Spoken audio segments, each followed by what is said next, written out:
मिसाल के तौर पे हमारे पास एक सर्किट है, इसमें टोटल ये 6 रजिस्टर्स लगे हैं। 1, 2, 3 देख भी लेते हैं, R1, R2, R3, R4, R5 और R6। ये एक बैटरी है जिसके अक्रॉस ये लगे हैं। अब बेसिकली हम पता लगाना चाह रहे हैं कि जो टोटल इसका लोड है या जिसे हम इक्विवेलेंट रेजिस्टेंस कहते हैं वो क्या होगी, यानी कि इसकी टोटल लोड या इसका टोटल रेजिस्टेंस क्या है। तो वो हम कैसे फाइंड आउट करें। अब उसको फाइंड आउट करने के लिए हमें एक कॉम्प्लेक्स सा सर्किट नज़र आ रहा है, लेकिन बहुत जल्द ये हमें समझ भी आ जाएगा। उसके लिए हमें 2 चीज़ें पढ़नी पड़ेंगी। उसके लिए हमें रजिस्टर्स के कॉम्बिनेशन देखने पड़ेंगे। रजिस्टर्स के हमारे पास बेसिकली 2 किस्म के कॉम्बिनेशन आते हैं। एक होता है हमारे पास सीरीज कनेक्शन और एक होता है हमारे पास पैरेलल।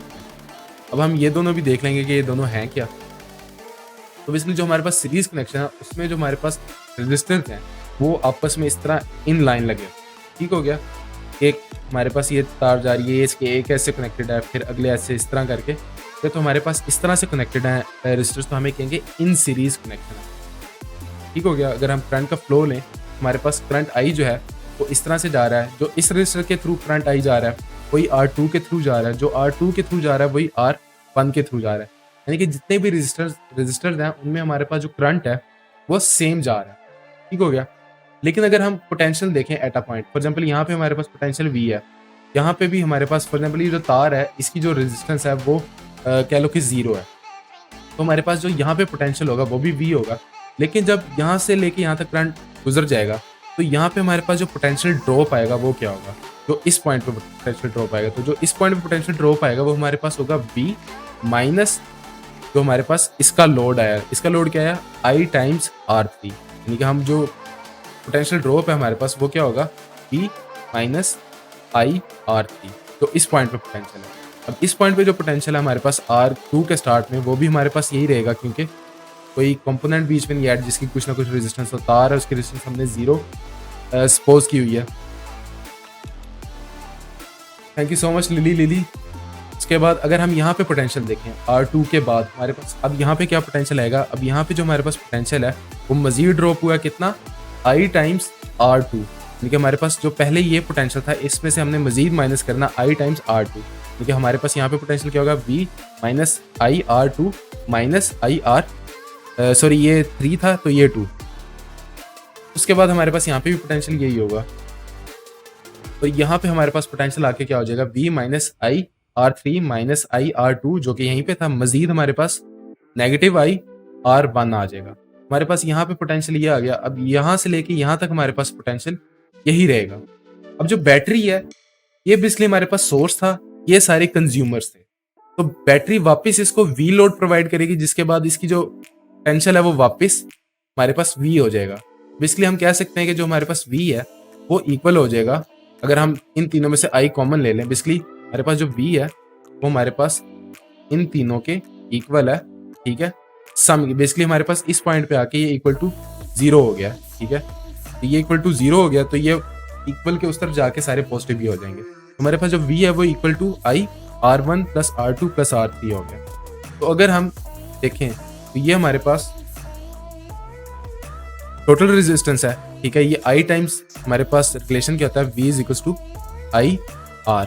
आई तो हमारे पास करंट आ गया, जो रेजिस्टेंस है इस केस में, जो टोटल रेजिस्टेंस है वो हमारे पास क्या, R1 plus R2 plus R3। इसलिए ये चीज़ आपकी बुक में इन डेप्थ डिस्कस नहीं की, उसने आपको सिंपली बता दिया कि अगर रेजिस्टर सीरीज में ऐड है तो उनके रेजिस्टेंस को ऐड कर दो, और अगर वो पैरेलल में ऐड है तो उनको एक और तरीका वो बताता है उससे ऐड कर दो, लेकिन वो उसके पीछे की थ्योरी एक्सप्लेन नहीं करता। तो इसलिए यहाँ पे मैंने कोशिश की कि मैं उस थ्योरी को एक्सप्लेन।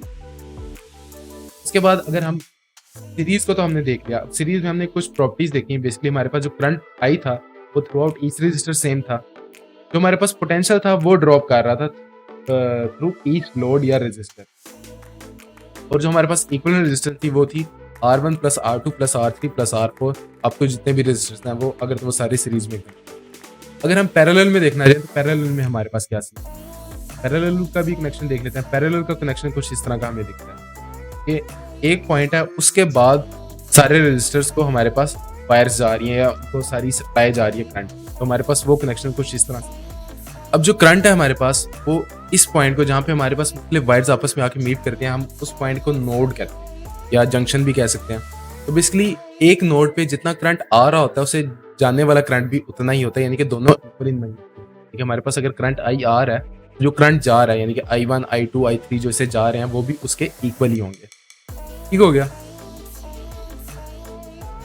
अब फॉर एग्जांपल I1 यहाँ से आ रहा है, I1 इसके थ्रू आर रजिस्टर यानी कि R1 के थ्रू गुजरने के बाद वो I1 ही रहेगा और वो यहाँ पे आके वापस मीट कर रहा है। इसी तरह I2 भी जाके यहाँ पे मीट कर रहा है और I3 भी यहाँ से होके यहाँ पे मीट कर रहा है। तो जब ये मीट होके जो करंट हमारे पास यहाँ पे आउट है वो I वापस बन जाएगा। यानी कि अगर हम यहाँ पे देखें तो हमारे पास जो यहाँ पे है जो करंट इन है वो I1 plus I2 plus I3 is equals to I, यानी कि सेम इक्वेशन हमारे पास होल्ड कर रही है।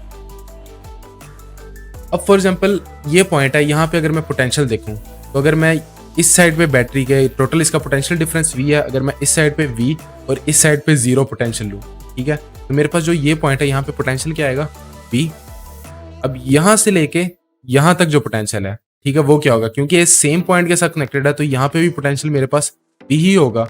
इसी तरह अगर मैं इस पॉइंट पे देखता हूँ मेरे पास, तो इस पॉइंट पे क्या पोटेंशियल है, क्योंकि ये सेम पॉइंट से कनेक्टेड है तो यहाँ पे भी पोटेंशियल मेरे पास V ही होगा और दरमियान में कोई और रजिस्टर भी नहीं है तो किसी किस्म का कोई पोटेंशियल ड्रॉप भी नहीं होगा और यहाँ पे जो पोटेंशियल है वो भी मेरे पास V ही होगा।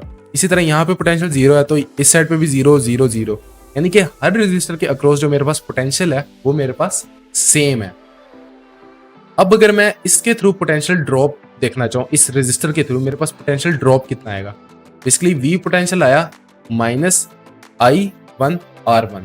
ठीक हो, ये सॉरी मैं पोटेंशियल ड्रॉप सिर्फ लिख रहा हूँ, मैं नेट पोटेंशियल नहीं लिख रहा, मैं इसके अक्रॉस पोटेंशियल ड्रॉप आपको बता रहा हूँ। तो इसके अक्रॉस पोटेंशियल ड्रॉप क्या होगा, पिछले केस में मैं एक एक पॉइंट पे आपको पोटेंशियल बता रहा था, यहाँ पे मैं आपको एक एक पॉइंट पे पोटेंशियल ड्रॉप बता रहा हूँ। दोनों अलग अलग चीजें हैं, थोड़ी सी अलग अलग है।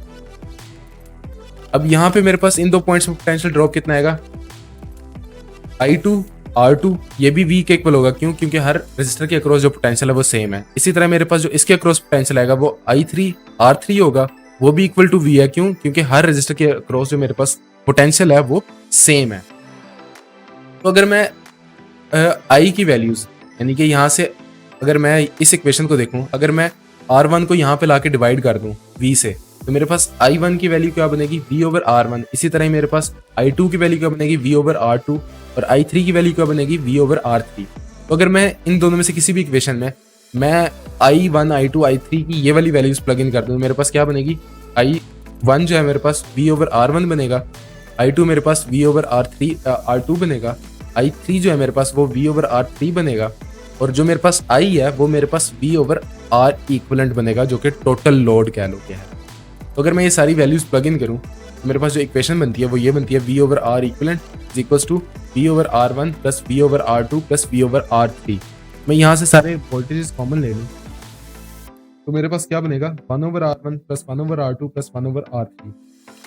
ये V से कैंसिल आउट हो जाएगा और R इक्विवेलेंट जो है वो मेरे पास क्या आ जाएगी, इसके इक्वल आ जाएगी। अगर मैं दोनों को उल्टा कर दूँ यानी कि R इक्विवेलेंट को अगर मैं यहाँ पे उल्टा करना चाहता हूँ तो ये दोनों साइडों पे रेसिप्रोकल करना पड़ेगा। अब मैं यहाँ पे रेसिप्रोकल करूँगा तो मेरे पास R EQ हो जाएगा मेरे पास equal to 1 over R1 plus 1 over R2 plus 1 over R3 raised power -1। ये -1 जो है रेसिप्रोकल को शो। तो बेसिकली यहाँ पे हमारे पास जो पैरेलल के केस में हमारे पास इक्विवेलेंट रेजिस्टेंस है वो क्या, R is equals to 1 over R1 plus 1 over R2 plus 1 over R3 whole raised to power -1। तो जितने रजिस्टर होंगे उतने ज़्यादा R's आते जाएंगे यहाँ पे रेसिप्रोकल से। तो यहाँ पे हमने क्या देखा, हमारे पास जो पोटेंशियल था थ्रू अक्रॉस ईच रजिस्टर वो हमारे पास सेम था। सीरीज के केस में हमारे पास करंट होता था, यहाँ पे जो है हमारे पास करंट थ्रू ईच रजिस्टर जो था वो चेंज हो रहा था। यहाँ पे हमारे पास voltage across each resistor change हो रही थी, जो कि इसकी इक्विवेलेंट रेजिस्टेंस है वो हमारे पास किसके इक्वल है, 1 over RE plus 1 over R1 plus 1 over R2 plus 1 over R4 अगर चार इस तरह अप टू जितने भी रेजिस्टेंस है रेज्ड टू पावर -1। जो आपकी बुक में एक्सप्लेनेशन दिया है वो उसने डायरेक्ट सिर्फ ये इन्फॉर्मेशन दी हुई है, उसने उसका बैकग्राउंड नॉलेज नहीं दिया हुआ। तो मैंने एक हल्की सी कोशिश की थी कि मैं आपको बैकग्राउंड नॉलेज दे सकूं कि ये डेरिवेशन हमारे पास आती कहाँ से। दो चीज़ें जहन में रखना, बहुत से बच्चों को सिर्फ ये फार्मूला याद रहता है लेकिन वो इस चीज़ को नहीं देखते कि हमारे पास किस में करंट ड्रॉप कर रहा है और किस में वोल्टेज ड्रॉप कर रही है। तो इस चीज़ का अपने आगे चल के हमें पता चलेगा कि इस चीज़ का क्यों ध्यान रखना है, सीरीज और पैरेलल जैसे करंट किस में ड्रॉप कर रहा है और वोल्टेज किस में ड्रॉप कर रही है। अब वापस आते हैं इस सर्किट की तरफ जिसको हमने इनिशियली सॉल्व करना था। अब हमने सीरीज और पैरेलल देख ली है तो हम इसको आसानी से सॉल्व कर सकते हैं। तो अब हम इसको बारी बारी टुकड़ों में सॉल्व करेंगे। अब अब सबसे पहले हमने इसका एक कंपोनेंट पकड़ना है जिसको हमने पकड़ के आसानी से सॉल्व कर सकें। अगर मैं देखूं तो मेरे पास जो ये दो रजिस्टर्स हैं ये आपस में इन सीरीज हैं, तो मैं इनको आपस में सॉल्व कर सकता हूँ। अब सीरीज में है तो इनकी रेजिस्टेंस क्या होगी, ये बेसिकली R3 प्लस R4 हो जाएगी इनकी इक्विवेलेंट रेजिस्टेंस। मेरे पास जो इसको मैं रिप्लेस कर सकता हूँ equivalent resistance of R3 plus R4 के साथ। अब मैंने किनको सॉल्व करना है, अब मैं इनको सॉल्व कर सकता हूँ आपस में। ये तीनों आपस में क्या है, इन पैरेलल है। इनको मैं लिख सकता हूँ, अगर मैं इनकी इक्विवेलेंट रेजिस्टेंस लिखना चाहूँ